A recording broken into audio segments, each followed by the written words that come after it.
Today we're going to take a look at how to clean your FoodSaver. I'm going to turn it on, and occasionally you might see a light come on here, and that's a warning that the tray is full. I've just put water in there, but if you're sealing wet things, that tray inside there can fill up quite quickly.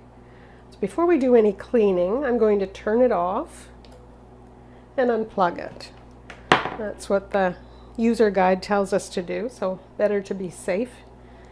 The first step is to open this front panel,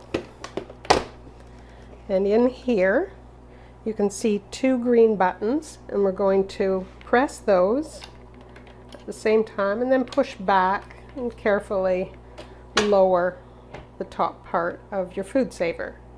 Now we're going to be focusing on cleaning what's inside here. I've moved in nice and close so you can see all the different parts that we're going to clean.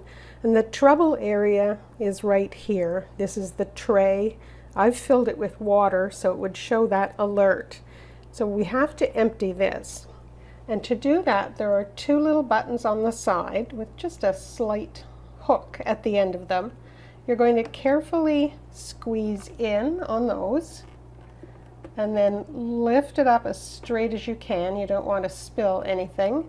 And then dump this out in the sink and wash it with a little dish detergent and dry it thoroughly, and then it can go back in.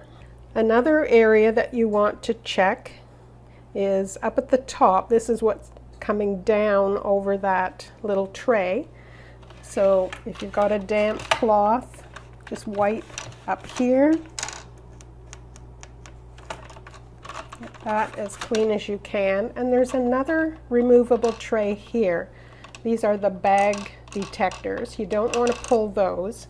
Again, there are little handles on the side, and this just pull it straight out, and then you can wash this with a little dish detergent and water.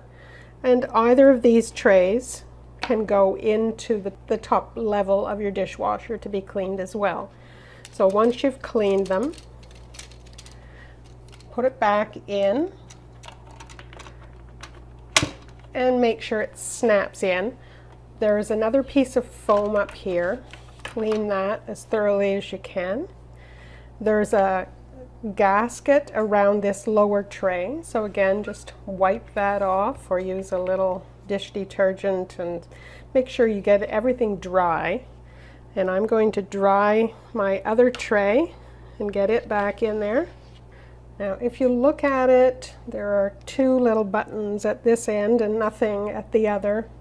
So I'm putting the two buttons over on this side. And push the far end in first, and then it snaps into place. Once everything's clean and dry, then bring the top back up till it snaps. Shut the front. And now that it's closed again, I'll plug it back in. Turn it on. And the warning light has gone off.